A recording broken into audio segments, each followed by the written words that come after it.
నమో తస్స భగవతో అర్హతో సమ్మా సంబుద్ధస్స.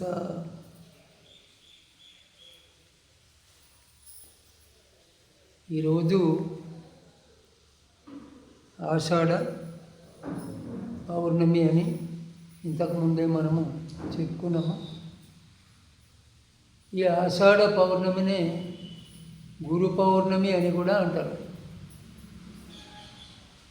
అట్లా ఎందుకంటారు అనే విషయాన్ని మనం చెప్పుకుందాము.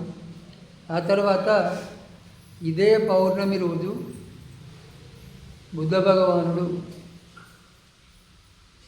కాశీ పట్టణం దగ్గర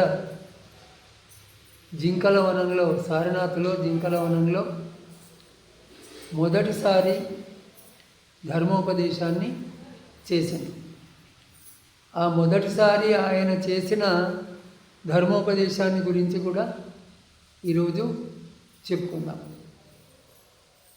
అయితే మొదట గురు పౌర్ణిమ అని ఎందుకంటారు అని అంటే, మనము ఇంతకుముందు కూడా చాలాసార్లు చెప్పుకున్నాము. బౌద్ధ భిక్షువులు అంటే స్వాములు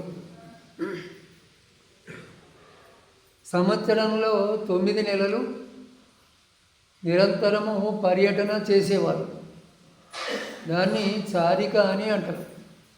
పాలీలో ఏమంటారు? చారిక అంటారు. 3 నెలలు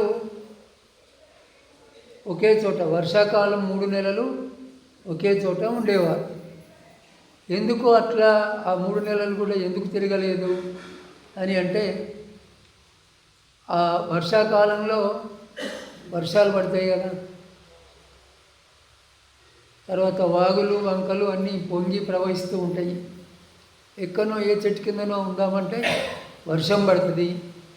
అందుకని ఆ 3 నెలలు పర్యటించటం వీలు కాదు. ఇంకొక కారణం ఏం చెప్పిందంటే, పచ్చని గడ్డిని తొక్కుతూ నడవలసి ఉంటుంది ఎటు వెళ్ళినా కూడా. ఆ కాలంలో జైన మత ప్రభావం వల్ల అహింస మీద చాలా శ్రద్ధ ఉండేది ప్రజలకు.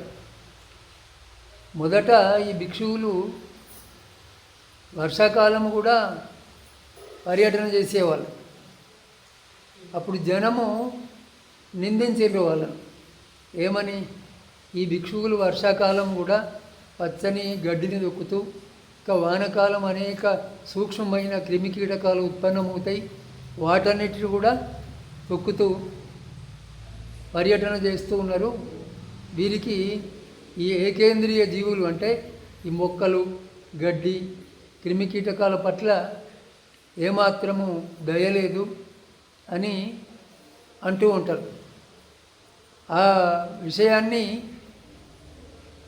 విని భిక్షువులు బుద్ధునికి చెప్తారు. ఇట్లా అంటున్నారు ప్రజలు అని చెప్తే, అప్పుడు బుద్ధుడు అంటాడు, మీరు ఈ వర్షాకాలం నుంచి 3 నెలలు పర్యటన చేయవద్దు, ఒకే చోట ఉంటూ సాధన చేసుకోవాలి. వారికి కూడా చిత్త విముక్తి కోసం సాధన చేయవలసిన అవసరం ఉంటుంది కదా, చిత్త నిగ్రహం కోసం. అందువల్ల ఈ వానాకాలము 3 నెలలు ఒకే చోట ఉంటూ సాధన చేసుకోవాలని చెప్తాడు.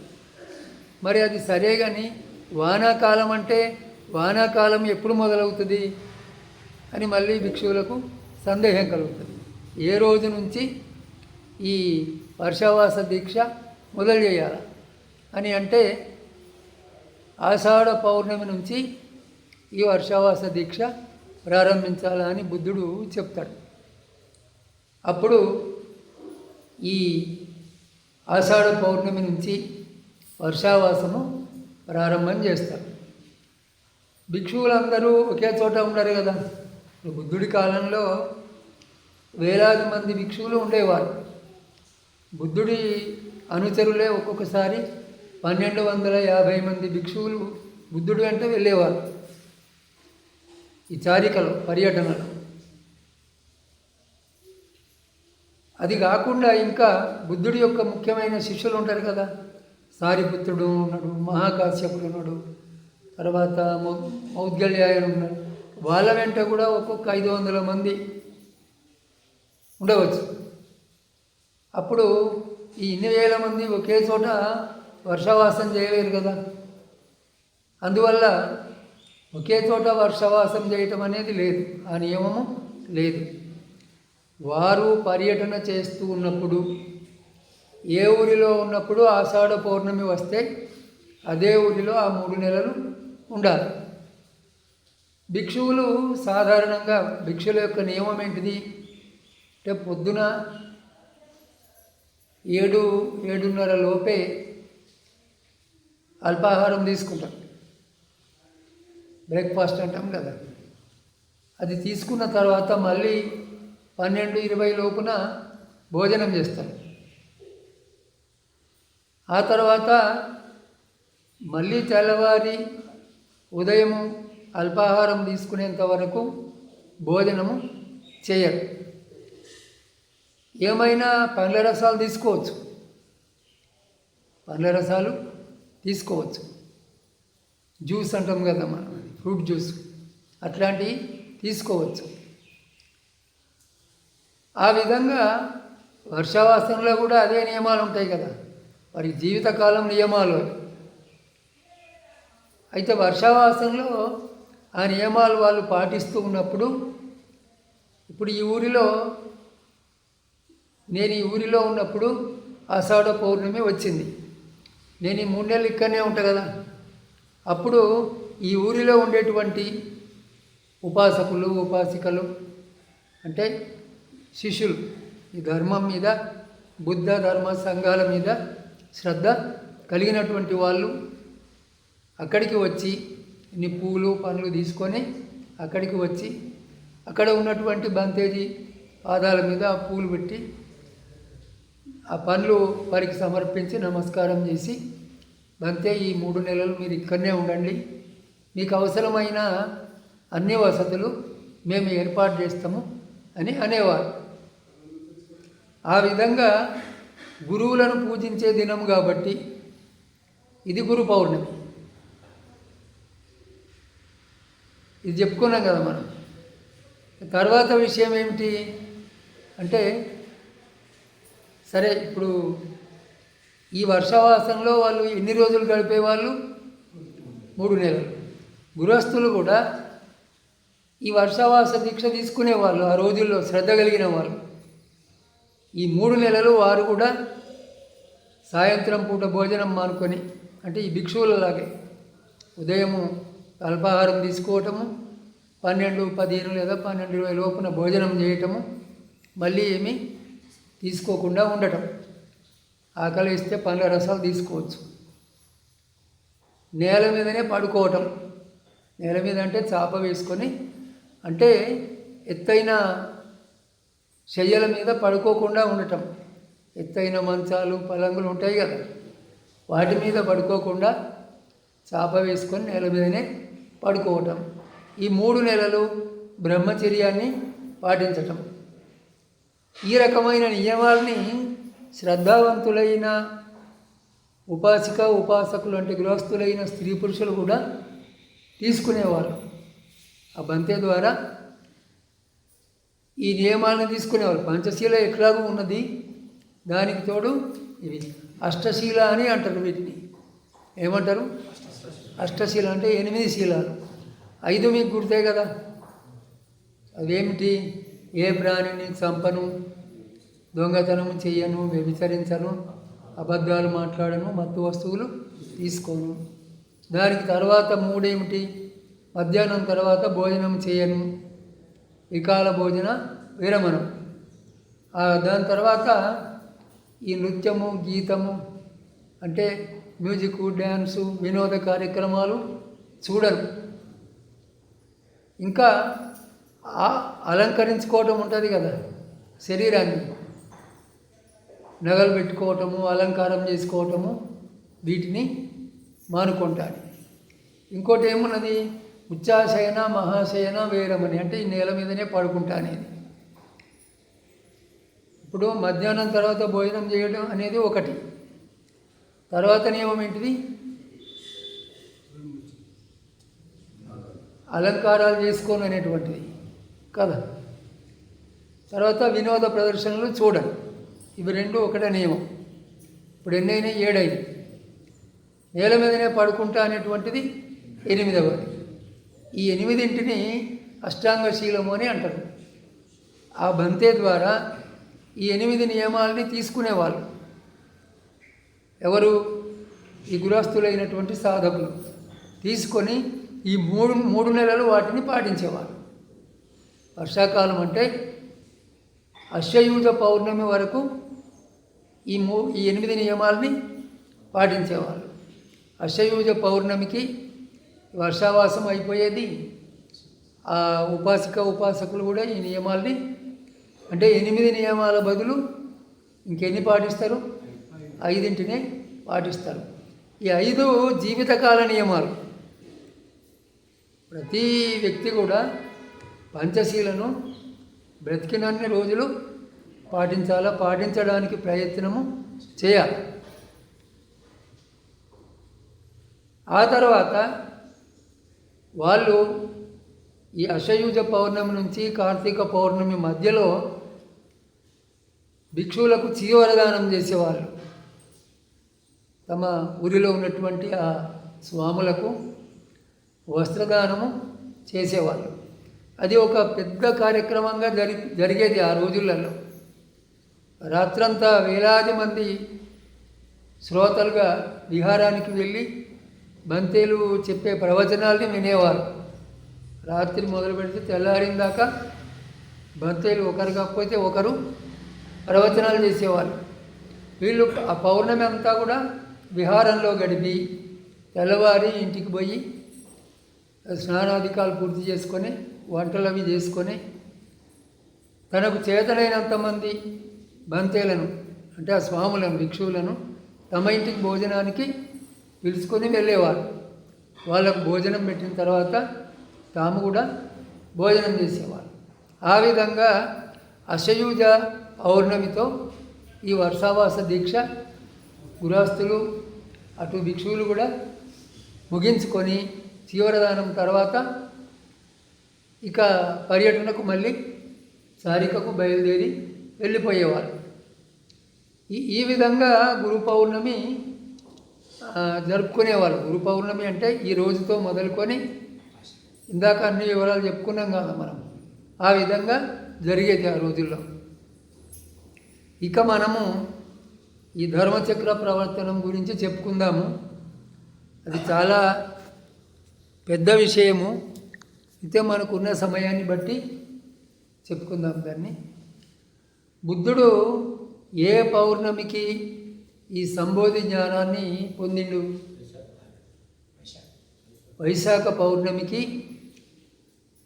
ఇప్పటి బీహార్లో ఉన్నది కదా, అప్పుడు మగధ దేశము అనేవాళ్ళు దాన్ని. ఇప్పటి బీహార్లో బుద్ధగయ అనే ఉన్నది. అప్పుడు ఆ ప్రాంతాన్ని ఉరువేలము అని అనేవాళ్ళు. ఆ ప్రాంతంలో, ఆ బుద్ధగయలో ఆషాఢ పౌర్ణమి నాడు ఆ రాత్రి 3వ జాములో ఆయన ఈ సంబోధి జ్ఞానాన్ని, ప్రతీత్య సముత్పాద జ్ఞానాన్ని పొందిండు. ప్రతీత్య సముత్పాద జ్ఞానం అంటే ఏమిటి? ఎందువల్ల మనము ఈ లోకంలో పుట్టి, అంటే పుడుతూ చస్తూ దుఃఖాన్ని అనుభవిస్తూ ఉన్నాము?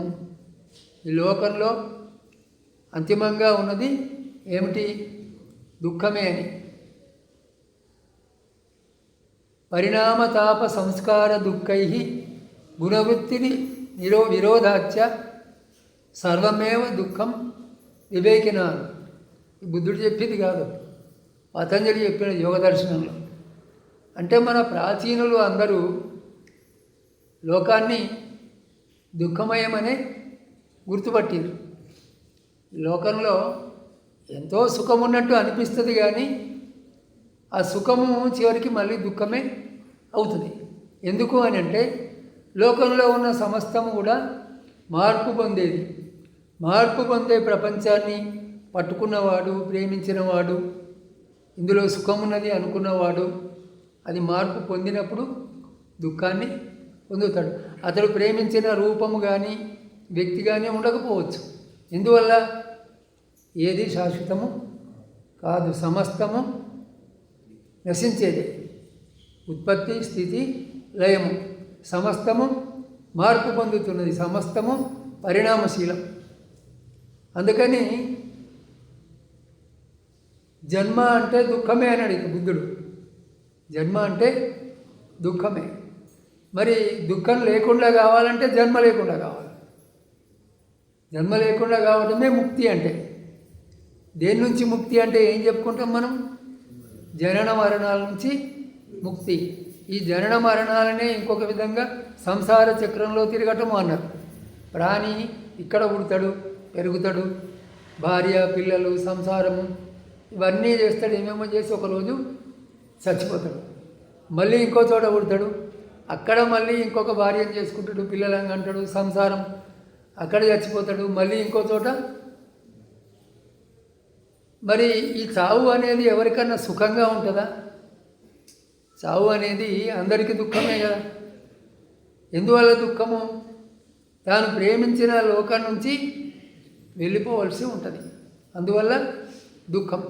అంతే కదా. ఎవరికైనా దుఃఖం ఎందువల్ల కలుగుతుంది అని అంటే, మనం ప్రేమించిన వాటి నుంచి ఎడబాటు కలిగితే, మనం ప్రేమించిన వారికి దూరం అయితే అప్పుడు దుఃఖము కలుగుతుంది. ఆ విధంగా బుద్ధుడు ఏమన్నాడు? ప్రియ వియోగము దుఃఖము అన్నాడు. అంటే ఇష్టమైన వారితో ఎడబాటు దుఃఖాన్ని కలిగిస్తుంది. ఇంకా అప్రియ సంయోగము దుఃఖము అన్నాడు. ఇష్టం కాని వాళ్ళతో కలయిక ఉండవలసి రావటం కూడా, ఇష్టమైన వాళ్ళ దగ్గర ఉండవలసి, ఇష్టం కాని వాళ్ళ దగ్గర ఉండవలసి రావటం కూడా దుఃఖము అన్నాడు. ఈ విధంగా ప్రపంచంలో నానా రకాల దుఃఖాలు ఉన్నాయి. వ్యాధి దుఃఖం, ముసలితనము దుఃఖం కదా. మోకాల నొప్పులు వస్తాయి, అడుగు తీసి అడుగు పెట్టలేరు, ఇంద్రియాల శక్తి అంతా తగ్గిపోతుంది, కళ్ళు కానరావు, చెవులు వినరావు కదా. కోరికలు ఉంటాయి, కానీ ఆ కోరికలు తీర్చుకునే శక్తి ఉండదు. పరాధారం, చిన్నపిల్లవాడిగా ఉన్నప్పుడు ఏ విధంగా ఇతరుల మీద ఆధారపడతాడో శిశువు, ముసలితనంలో కూడా కొడుకుల మీదనో బిడ్డల మీదనో ఆధారపడి ఉండవలసి వస్తుంది కదా. ఈ విధంగా లోకంలో ఇవన్నీ ఉండగా తర్వాత మళ్ళీ ఏమున్నది? చివరిలో మరణం ఉన్నది, చావు ఉన్నది. ఆ చావు నీకు ఇష్టమైన ఈ లోకాన్ని నుంచి మొత్తము విడదీస్తుంది. అందువల్ల చచ్చేటప్పుడు తనకు ఇష్టమైన విషయాన్ని స్మరించుకుంటూనే చచ్చిపోతూ ఉంటారు. ఈ విధంగా నిరంతరము ఒక దుఃఖం నుంచి ఇంకొక దుఃఖానికి పోతూ ఉంటాడు.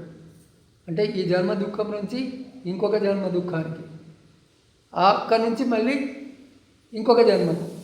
ఈ విధంగా ఎన్ని జన్మలు ఎత్తినా దీని నుంచి ముక్తి అనేది, విడుదల అనేది లేదు. ఎప్పుడున్నది అని అంటే, గురువును ఆశ్రయించి మార్గాన్ని తెలుసుకొని సాధన చేస్తే, అప్పుడు నువ్వు చివరిదాకా సాధించితే అప్పుడు దీని నుంచి నీకు విముక్తి, విడుదల అనేటువంటిది ఉన్నది. అయితే ఆ రోజు రాత్రి, ఆ వైశాఖ పౌర్ణమి నాడు బుద్ధుడు ఈ సంసార చక్రం నుంచి బయటపడే ఉపాయాన్ని కనుగొన్నాడు. ఆయన ఏమనుకున్నాడంటే, అయ్యో ఈ ప్రాణులు పుడుతున్నారు, పెరుగుతున్నారు, చచ్చిపోతున్నారు, మళ్ళీ పుడుతున్నారు, మళ్ళీ పెరుగుతున్నారు, మళ్ళీ చచ్చిపోతున్నారు. ఈ ప్రాణుల యొక్క దుఃఖానికి అంతం లేదా అని జాలిపడతాడు. అతను ఆ రాత్రి కనుగొన్న ఆ దుఃఖ నివారణ మార్గము అదేమిటంటే ఈ ప్రతీత్య సముత్పాదము అని చెప్పుకున్నాం మనం. అంటే మనం మళ్ళీ ధర్మచక్ర ప్రవర్తన సూత్రంలో చెప్పుకుందాము.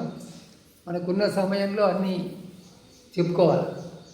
అయితే ఆ 3వ జాములో, వైశాఖ పౌర్ణమి నాటి 3వ జాములో ఈ జ్ఞానాన్ని పొందిన తర్వాత, ఏ జ్ఞానము? దుఃఖము నుంచి, సంసార చక్రము నుంచి విడుదల పొందేటువంటి జ్ఞానం. ఆ జ్ఞానాన్ని పొందిన తర్వాత 7 వారాలు ఆయన నిరంతరము ధ్యాన సుఖంలో గడుపుతాడు. చివరికి ముఖం కూడా కడుక్కోడు. ఏమి తినటం ఎక్కడిదిక? ముఖమే కడగనప్పుడు భోజనం ఎక్కడ?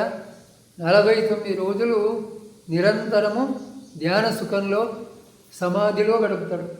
అంటే ధ్యానంలో గడుపుతాడు. గడిపిన తర్వాత అప్పుడు ఆయన లోకం వైపు చూస్తాడు. చూస్తే లోకమంతా చీకటి లోపల ఉన్నది. ఏం చీకటి? విషయ సుఖాలు అనేటువంటి అంధకారం. ఏమి చీకటి? విషయ సుఖాలు. ఏది? ఇది వినాలా, ఇది దీన్ని తాకాలా, ఇది చూడాలా, ఇది తినాలా, ఇది వాసన చూడాలా, ఇందులోపలనే లోకమంతా మునిగిపోయి ఉన్నది. లోకంలో మనకు దొరికే సుఖాలు ఎన్ని? ఇవి అయితే కదా, పంచేంద్రియ సుఖాలకే ఈ లోకమంతా మోసపోతూ ఉన్నది. ఏదో సామెత ఉన్నది, లోకంలో ఒక్కొక్క ప్రాణికి ఒక్కొక్క ఆకర్షణ ఉంటే మనిషికి 5 రకాల ఆకర్షణలు ఉన్నాయి. మనిషికి 5 రకాల ఆకర్షణలు ఉన్నాయి. ఈ 5 రకాల ఆకర్షణల నుంచి అతను బయటపడాలి కదా. మరి లోకాన్ని చూసినట్టయితే అందరూ అందులోనే మునిగి ఉన్నారు. ఇప్పుడు చెప్తే ఎవరు వింటారు? ఆ విషయ సుఖాన్ని వదిలి సాధనా మార్గంలోకి రమ్మంటే వాళ్ళు అర్థం చేసుకోరు. ఈ ధర్మము గంభీరమైంది, లోతైంది. మందబుద్ధులు దీన్ని గ్రహించటం సులభం కాదు. చెప్పి ఏం లాభము, నాకు శ్రమనే మిగులుతుంది అని ఊరికే నేను నా ధ్యానంలో నేను ఉంటానే అనుకుంటాడు. అప్పుడు బ్రహ్మ ఆయన ముందు ప్రత్యక్షమై ఆయనకు నమస్కరించి ఈ విధంగా చెప్తాడు, మీరు ధర్మ ప్రచారం చేయకపోతే లోకము ఇంకా నశిస్తుంది, ఇంకా దుఃఖాల పాలవుతుంది. మీరు ఒకసారి మీ జ్ఞాన నేత్రాన్ని తెరిచి లోకాన్ని చూడండి, గ్రహించే వాళ్ళు కూడా ఉన్నారు, అది మీకే తెలుస్తుంది అని అంటాడు. అంటే అప్పుడు ఆయన తన జ్ఞాన నేత్రంతో లోకాన్ని చూసినప్పుడు లోకంలో 3 రకాల వ్యక్తులు కనిపిస్తారు. అది ఒక అందమైన ఉపమానంతో చెప్పబడింది పాలీ పిటకాల్లో, త్రిపిటకాల్లో, సుతపిటకలో. ఏమని అంటే, ఒక అందమైనటువంటి తామర పూలు ఉన్న చెరువు ఉంటుంది. అందులో కొన్ని తామర పూలు నీళ్ళల్లో పుట్టి నీళ్ళల్లోనే ఉన్నాయి. కొన్ని తామర పూలు సగము నీళ్ళలో సగం నీటిపైన ఉన్నాయి. కొన్నేమో నీటికి పైకి వచ్చి వికసించి ఉన్నాయి. ఈ నిండా మునిగిన వాళ్ళు, నిండా మునిగిన పువ్వుల వంటి వాళ్ళు ఈ ఇంద్రియ సుఖాల్లో బాగా నిమగ్నమైన వాళ్ళు. వాళ్ళకి చెప్పినా కూడా వినరు. ఏదో ఒక విధంగా చెప్పిన వాళ్ళనే హేళన చేస్తూ ఉంటారు. అటువంటి వాళ్ళకు చెప్పి లాభం లేదు. కానీ కొంచెం అటు ఇటు ఉన్న వాళ్ళు ఉన్నారు కదా, సగం నీళ్ళల్లో సగం నీటిపైన ఇంకా కొంచెం నీటిపైకి వచ్చిన వాళ్ళు ఉన్నారు కదా, 2 రకాల వాళ్ళు, మిగతా 2 రకాల వాళ్ళు. వాళ్ళకు చెప్తే తప్పనిసరిగా వాళ్ళు దీన్ని గ్రహించగలుగుతారు అని తెలుసుకొని, ఇక నేను ఈ జ్ఞానాన్ని ఎవరికి చెప్పాలో మొదట అని అనుకుంటాడు. అనుకున్నప్పుడు ఆయనకు మొదట ఒక గురువు ఉంటాడు, ఆలార కాలాముడు అని. ఆయనకు చెప్తే బాగుంటుంది. వాళ్ళు గురువులే కానీ పూర్ణంగా సాధించిన వాళ్ళు కాదు. వాళ్ళకి తెలిసిన కాడికి ఈయనకు బోధించింది, కానీ ఇది పూర్తి విముక్తి కాదు అని వాళ్ళు చెప్పిన దాన్ని గ్రహించి ఈయన మళ్ళీ ముందుకు పోతాడు. 2వ గురువు పేరు ఉద్దకరామపుత్రుడు. ఆయన చెప్పింది కూడా విని ఇది కూడా పూర్తి విముక్తి కాదు అని అక్కడి నుంచి వెళ్ళిపోతాడు. ఇప్పుడు ఈయన పూర్తి విముక్తిని సాధించుకొని వాళ్ళు దీన్ని గ్రహించడానికి తగిన వాళ్ళు అని వాళ్ళకు చెప్పాలా అని అనుకుంటాడు. అయితే వాళ్ళిద్దరూ చనిపోయినట్టుగా తెలుస్తుంది. మరి ఇప్పుడు ఎవరికి చెప్పాలని నేను ఈ జ్ఞానాన్ని అని అంటే, ఈయన 6 ఏళ్ళు కఠోరమైన తపస్సు చేస్తాడు. ఎవరు? బుద్ధుడు. చేసినప్పుడు 5గురు ఆయనకు సేవ చేస్తారు. నేను లోతుగా వాళ్ళ కథలన్నీ చెప్పదలుచుకోలేదు. ఇప్పుడు 5గురు సేవ చేస్తారు. అయితే ఈయన అప్పుడు ఆహారం తీసుకోకుండా లేకపోతే తక్కువ ఆహారం తీసుకుంటూ శరీరం అంతా శుష్కించి ఎముకలు తేలి మరణాసన్న స్థితిని చేరుకుంటాడు. అంటే ఇప్పుడో అప్పుడో ఇక చచ్చిపోతాడు అనేంతగా బలహీనమైపోతాడు. అటువంటి సమయంలో ఆయనకు విషయం అర్థమవుతుంది. ఏమని? ఈ ఉపవాసాల వల్ల చచ్చిపోతాం, ఇంకా జ్ఞానం ఎక్కడ, దాన్ని లోకానికి చెప్పడం ఎక్కడ? అందుకని కొంచెం కొంచెం ఆహారం తీసుకుంటూ సాధన చేస్తే బాగుంటుంది అని అనుకుంటాడు. అనుకొని ఆ పక్క ఊరిలోకి వెళ్ళి భిక్ష తెచ్చుకొని తింటాడు. అప్పుడు ఈ 5 భిక్షువులు అది చూసి ఏమనుకుంటాడు? ఆయన ఈయన తపోభ్రష్టుడైండు, కఠోర తపస్సు చేసి జ్ఞానాన్ని పొందలేక ఇక నిరాశ వహించి భోజనం చేస్తున్నాడు, ఇక ఇతను జ్ఞాని ఏమవుతాడు అని ఆయనను వదిలిపెట్టి వెళ్ళిపోతారు.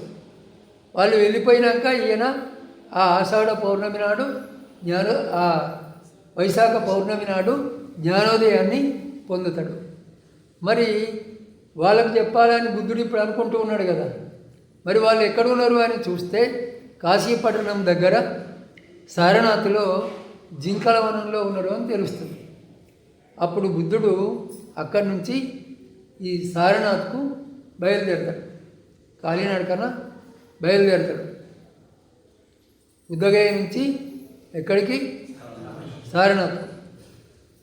ఆయన దూరం నుంచి వస్తుంటే ఈ 5 భిక్షువులు చూస్తారు. ఆయన చూసి ఏమనుకుంటారు? ఒకరితో ఒకరు, అదిగో సాధనా భ్రష్టుడు, తపోభ్రష్టుడు వస్తూ ఉన్నాడు, మనం ఆయనను ఏమీ గౌరవించవద్దు, ఎదుర్కోవద్దు, ఆయన వస్తువులు అందుకోవద్దు, పాత్ర చీవరాలు అందుకోవద్దు,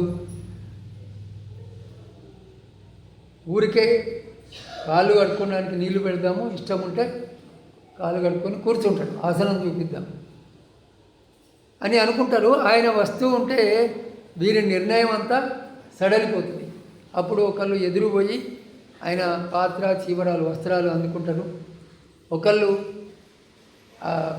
కాళ్ళు కడుక్కోవడానికి నీళ్లు అవి చూపిస్తారు. ఈ విధంగా ఆయనను వాళ్ళు అనుకోకుండానే గౌరవిస్తారు. ఆయన కాళ్ళు కడుక్కొని అక్కడ కూర్చున్న తర్వాత మాట్లాడుతుంటే వాళ్ళు ఏమంటారు? బుద్ధుణ్ణి ఆయుష్మాన్ ఆయుష్మాన్ అంటూ ఉంటారు. ఆయుష్మాన్ అనే మాట పాలీలో సమానస్తుల ఎడల భిక్షువులు ఒకరినొకరు పిలుచుకునేటప్పుడు ఆ మాట వాడతారు. పెద్దవారిని ఆయుష్మాన్ అని పిలవరు, బంతే అని అంటారు. పెద్దవారిని ఏమంటారు? బంతే అని అంటారు. అప్పుడు బుద్ధుడు అంటాడు, మీరు అట్లా నన్ను పిలవద్దు అంటాడు. ఎందుకు పిలవద్దు అని వాళ్ళు అంటారు. అంటే నేను ఇప్పుడు జ్ఞానాన్ని పొందిన, మోక్ష జ్ఞానాన్ని సంపాదించిన అని అంటే వాళ్ళు అంటారు, అప్పుడు కఠోరమైన తపస్సు చేసినప్పుడే నీకు ఆ జ్ఞానం కలగలేదు, మళ్ళీ తపోభ్రష్టుడు అయ్యి అన్నం తినటం మొదలుపెట్టిన తర్వాత నీకు ఈ జ్ఞానం ఎట్లా కలిగింది అంటారు. అంటే బుద్ధుడు విషయాన్ని చెప్తాడు. 3 సార్లు వాళ్ళు అట్లనే అంటే 3 సార్లు సమాధానం చెప్పి, ఇంతకుముందు నేను ఎప్పుడన్నా మీతో ఇట్లా అన్ననా? 6 ఏళ్ళు కఠోర తపస్సు చేసినప్పుడు నాకు జ్ఞానోదయం అంది అని ఎప్పుడన్నా మీతో అన్ననా? అనలేదు కదా. ఇప్పుడు ఎందుకంటున్నా అనేది మీరు గుర్తుపట్టాలి అని వారిని సమాధానపరిచి అప్పుడు ఈ ధర్మచక్ర ప్రవర్తన సూత్రాన్ని వారికి బోధిస్తాడు. ఇప్పుడు మనమంతా ముందు మాటలు చెప్పుకున్నాం, అసలు సూత్రము ఇప్పుడే మొదలవుతుంది. ఏమి సూత్రము? ధర్మచక్ర ప్రవర్తన సూత్రం. లోకంలో 2 విధాల అతివర్తనాలు ఉన్నాయంటాడు బుద్ధుడు. అంటే ఒకళ్ళు ఇటువైపు అతిగా పోయేటోళ్ళు, ఇంకొకళ్ళు అటువైపు అతిగా పోయేటోళ్ళు. అంటే ఏమిటి? బుద్ధుని కాలంలో కొందరు అప్పుడు ఉన్నారు, ఇప్పుడు కూడా ఉన్నారు. ఏమనుకుంటారు? ఇంద్రియ సుఖాలే సర్వస్వము, ఇంతకు మించి ఇంకేమీ లేదు. అందువల్ల ఈ లోకంలో పుట్టిన తర్వాత బాగా తినాలా, తాగాల, విషయ సుఖాలను తనివి తీరా అనుభవించాలా, ఇంకొకటి ఏం లేదు, ఇంతకంటే పరమార్థం ఏమీ లేదు అనేవాళ్ళు. ఇక ఇదొక వైపు అతి అన్నమాట. ఇంకొక వైపు అతి చేసేవాళ్ళు బుద్ధుడి కాలంలో ఉన్నారు. వాళ్ళు ఏం చేసేవాళ్ళు? కఠోరమైన తపస్సులు చేసేవాళ్ళు. బుద్ధుడు చేసేట్టు కదా. మొదట ఉపవాసాలు ఉండటము, ముళ్ళ మీద కూర్చోవటము, ఒంటికాల మీద నిలబడి తపస్సు చేయటము, ఇట్లాంటివి చేసేవాళ్ళు. ఇది ఇంకో రకమైన అతి. దాంట్లో శరీరాన్ని బాధ పెట్టడము ఉంటుంది. దీంట్లోనేమో శరీరాన్ని సుఖాలతో మత్తిలదేయటం ఉంటుంది. ఇవి రెండు అతిభాగాలు. ఈ రెండింటినీ వదిలిపెట్టాలి సాధకుడు. మధ్య మార్గాన్ని అనుసరించాలి. అంటే మితంగా ఆహారాన్ని తీసుకుంటూ సాధన చేసినట్టయితే మనసు నిలకడను పొందుతుంది. ఆ మధ్య మార్గంలో 4 సత్యాలు ఉన్నాయి. ఆ 4 సత్యాలు ఏమిటి అని అంటే, లోకంలో దుఃఖం ఉండటం అనేది ఒక సత్యం. ఇంతకుముందు చెప్పుకున్నాం కదా, మనము దుఃఖ సత్యం గురించి చెప్పుకున్నాం. ఈ దుఃఖము కారణం లేకుండా కలగటం లేదు. దుఃఖానికి కారణము ఉన్నది. మరి దుఃఖం అంటే జన్మనే దుఃఖం అని చెప్పుకున్నాం కదా. ఆ జన్మకు కారణం ఏమిటి అంటే, ఒక మాటలో చెప్పాలంటే తృష్ణనే జన్మకు కారణం. తృష్ణ అంటే ఏంటి అంటే, ఈ సుఖాలను అనుభవించి వాటిని ప్రేమిస్తాడు మనిషి. మంచి రుచిగల భోజనం చేసి బాగున్నదైనా సంతోషపడతాడు కదా. సంతోషపడ్డప్పుడు ఏమవుతుంది? ఆ భోజనం పట్ల ప్రేమ మనసులో చేరిపోతుంది. ఇంకోసారి అటువంటి భోజనాన్ని చూడంగానే తినాలనిపిస్తుంది. ఎందుకట్లా అనిపిస్తుంది? పూర్వము తిన్నటువంటి అనుభవం ఉన్నది కదా, దాన్నే రాగము అని అంటారు. అంటే ఏమైంది? ఈ ప్రాణి ఆ సుఖకరమైన భోజనం చేసినప్పుడు ఆ సుఖానుభవాన్ని పట్టుకున్నాడు. దాని మీద కోరిక కలిగింది. మళ్ళీ మళ్ళీ తినాలనే కోరిక మనసులో చేరిపోయింది. అంతే కదా. ఏదైనా మనకు సుఖాన్ని కలిగించే అనుభవాన్ని పొందినప్పుడు దాన్ని మళ్ళీ మళ్ళీ పొందాలనే కోరిక మనసులో చేరిపోతుంది. ఆ విధంగా సుఖాన్ని ఇచ్చే మాటల్ని వినాలని, సుఖాన్ని ఇచ్చే సంసార సుఖాలని పొందాలని, అందమైన దృశ్యాలని చూడాలని, రుచికరమైన భోజనాలను చేయాలని, ఇంపైన వాసనలు చూడాలని, ఈ విధంగా వీటిని పంచకామ గుణాలు అన్నాడు బుద్ధుడు. వీటి పట్ల తృష్ణ మనసులో చేరిపోతుంది. ఆ తృష్ణ వాటిని పట్టుకునేటట్టు చేస్తుంది మనసులో. ఆ పట్టుకోవటమే మళ్ళా జన్మకు కారణం. దేన్ని పట్టుకోకుండా ఉన్నటువంటి వాడు మళ్ళీ పుట్టడు. దేన్ని చచ్చిపోయేటప్పుడు దేన్ని పట్టుకోకుండా ఉంటే, మనసులో దేని మీద కోరిక లేకపోతే మళ్ళీ పుట్టడు. కానీ ఎంతో తన్మయత్వంతో ఇంద్రియ సుఖాలని అనుభవించినావు కదా జీవితకాలం అంతా. అవి అప్పటికే మనసులో బాగా చేరిపోయినాయి కదా, పట్టుకున్నాయి కదా. అప్పుడు చచ్చిపోయేటప్పుడు అవి వదులయ్యి కదా. అవే సుఖాలని జ్ఞాపకం చేసుకుంటూ చచ్చిపోతాడు. దాన్నే ఏమన్నారు? ఒక మాటలో చెప్పాలంటే తృష్ణ వల్ల పట్టుకోవటం వల్ల ఈ లోకంలో పుట్టడానికి అనువైన పరిస్థితి ఏర్పడుతుంది. దానివల్ల లోకంలో పుడతాడు. మరి దుఃఖానికి కారణం ఏమిటి అంటే, తృష్ణనే దుఃఖానికి కారణం. జన్మ దుఃఖం కాబట్టి, మళ్ళీ మళ్ళీ పుట్టడం దుఃఖం కాబట్టి, ఆ పుట్టడానికి కారణం ఏంటిది? తృష్ణ, కోరిక. విషయ సుఖాలని బాగా అనుభవించాలనేటువంటి కోరిక. అంటే దుఃఖానికి కారణం ఏమిటి? తృష్ణ. మరి ఈ తృష్ణను లేకుండా చేయవచ్చునా లేదా అంటే, చేయవచ్చును అనేది 3వ సత్యం.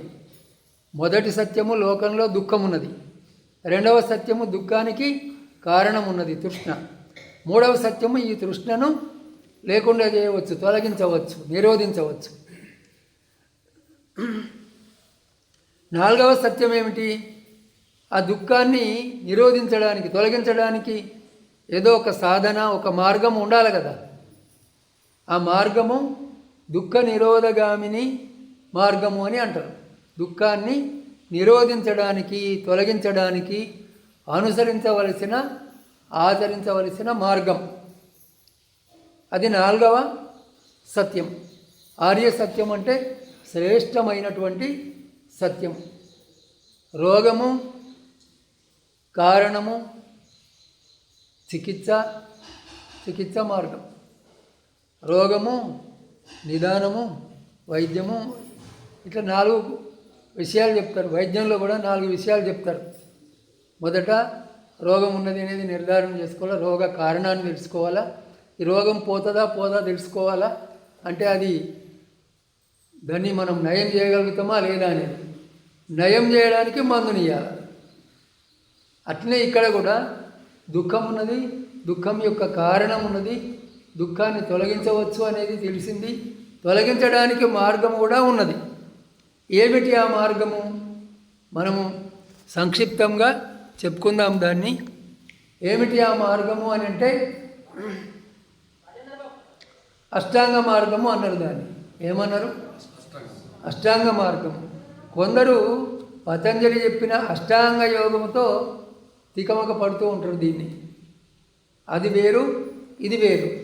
యమనియమాసన, ప్రాణాయామ, ప్రత్యాహార, ధారణ, ధ్యాన, సమాధి, అది అష్టాంగ యోగం. కానీ ఇక్కడ అష్టాంగ మార్గం, ఇందులో 8 అంగాలు ఉన్నాయి. ఏమిటి అవి అంటే 8 నియమాలు ఉన్నాయి అనుకోండి. ఆచరించవలసిన 8 ఉన్నాయి. ఏమిటి అవి అని అంటే మొట్టమొదటిది ఏమిటి? సమ్మాదిట్టి. జంటలు చెప్పుకుందాము. సమ్మా సంకల్పం. సమ్మాదిట్టి అంటే సరి అయిన దృష్టి. ఏది సరి అయిన దృష్టి? లోకంలో దుఃఖం ఉన్నది అని మనందరం చూస్తూ ఉన్నాం కదా.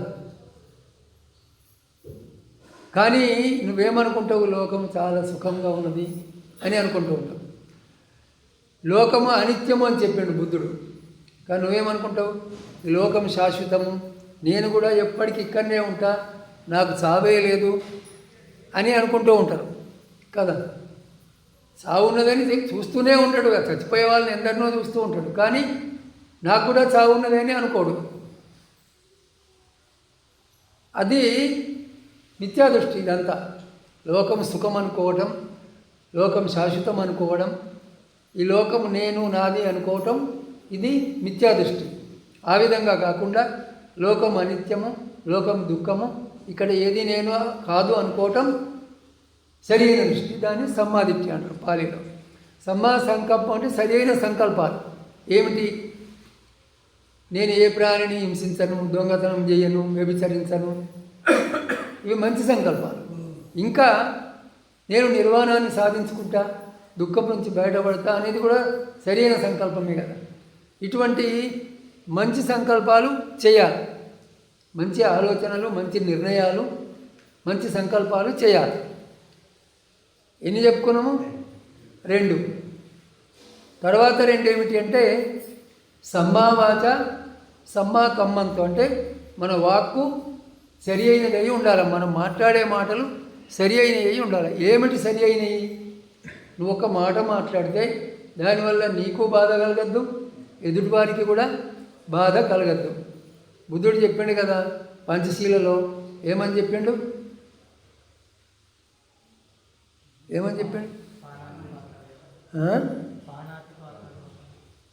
వాకుకు సంబంధించి చెప్పు.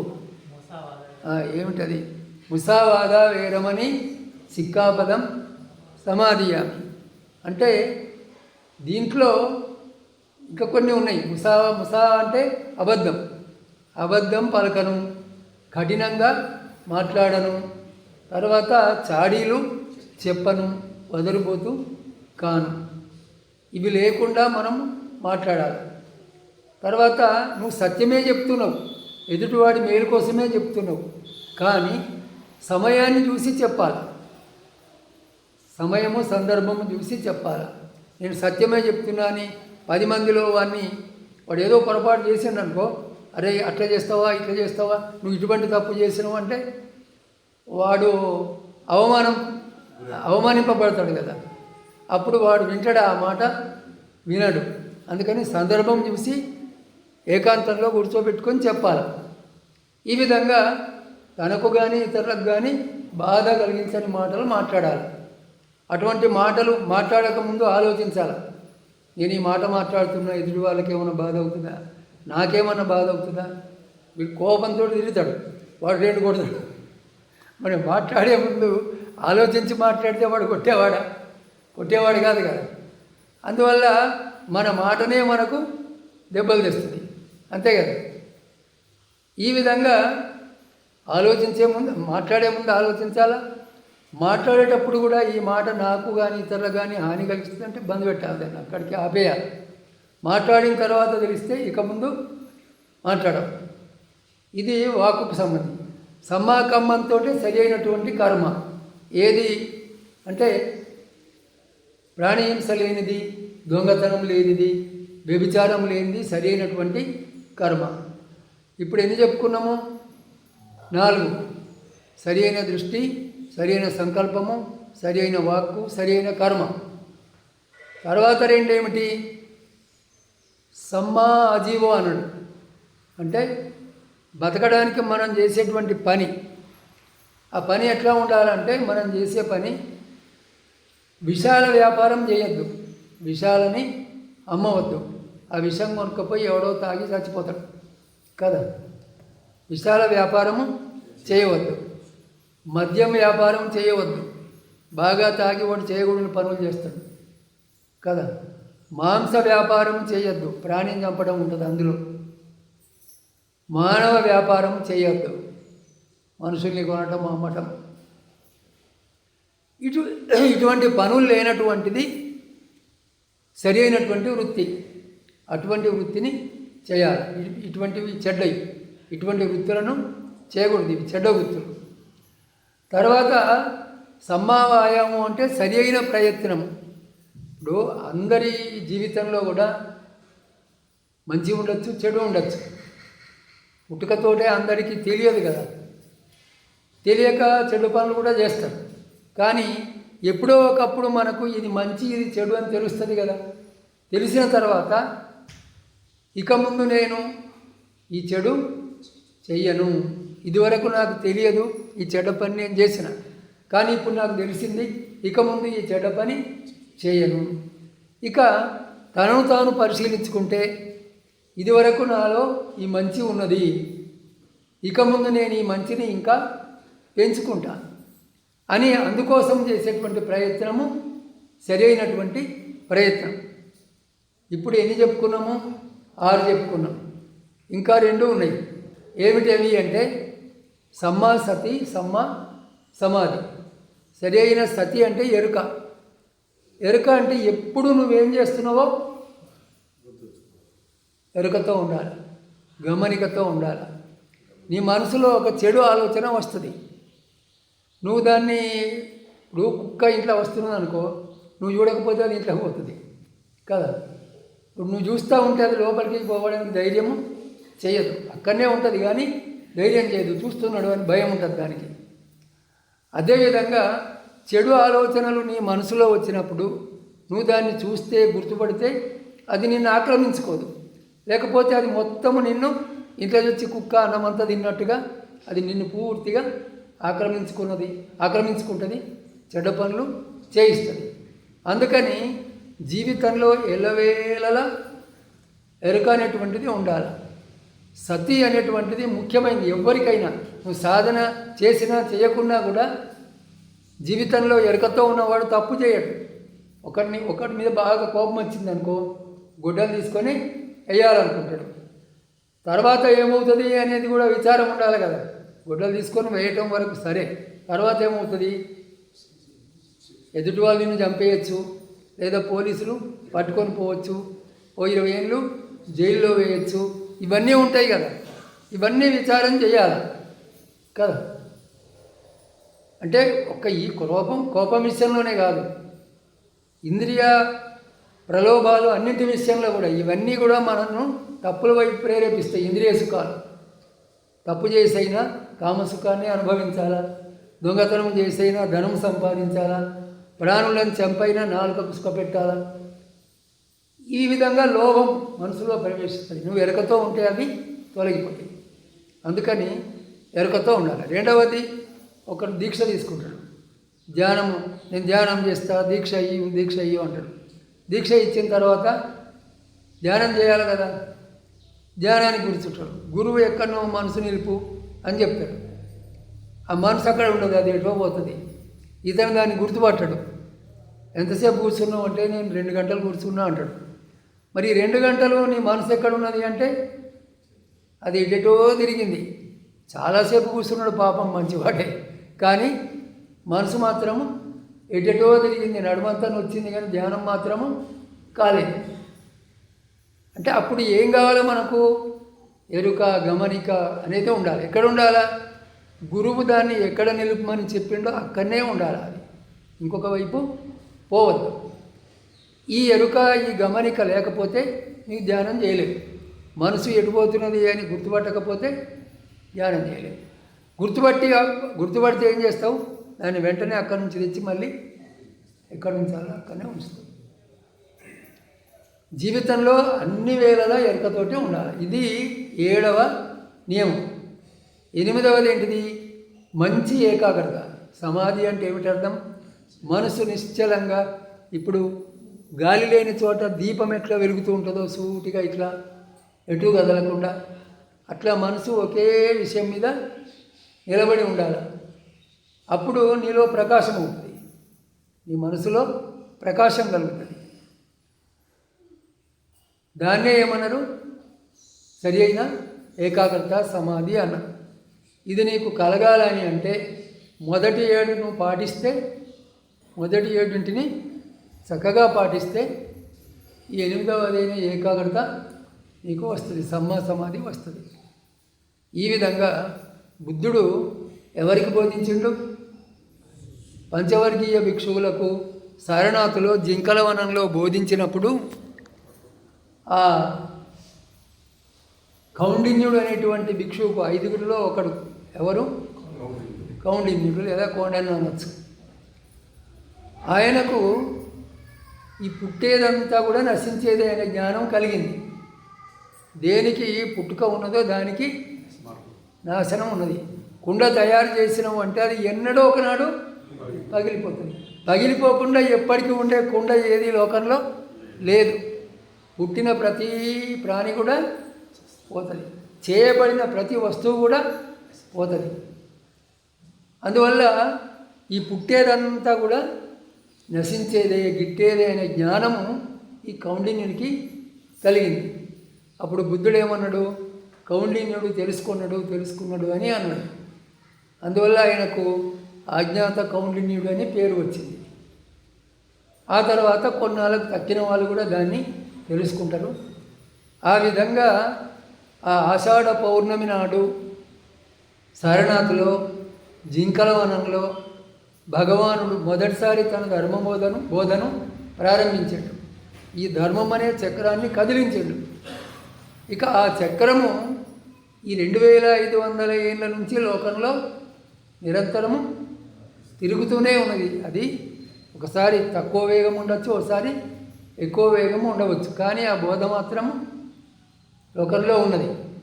ఇప్పటికీ కూడా ఈ ధర్మము శాస్త్రీయమైంది అని గ్రహించి ఆధునికులు అనేక మంది బుద్ధుడి యొక్క బోధ వైపు వస్తున్నారు. ఇందులో విశేషం ఏమిటంటే ఇది మతం కాదు, ఇది మతం కాదు. మతంలో దేవుడు ఉంటాడు, పూజ ఉంటుంది కదా, ఇన్నిసార్లు నువ్వు పూజ చేయాలా, లేకపోతే ఆ రూపాన్ని ధ్యానించాలా, ఇటువంటివి ఉంటాయి. బౌద్ధంలో బుద్ధుడు ఇప్పుడు చెప్పుకున్నాం కదా మనం 4 ఆర్య సత్యాలు, దాంట్లో ఎక్కడన్నా దేవుడు పూజ అనే మాట ఉన్నదా? ఎక్కడ కూడా లేదు. ఏ మానవుడైనా దీన్ని ఆచరించవచ్చు.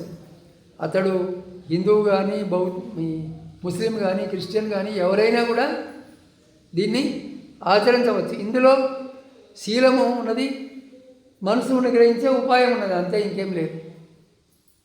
అందుకని సబ్బ పాపస్స అకరణం కుశలస్స ఉపసంపదం సచిత్త పరియోదపనం ఏతం బుద్ధాను శాసనం అని ఒక్క మాటలో చెప్పేసింది. బౌద్ధ ధర్మం యొక్క సారం ఏమిటి?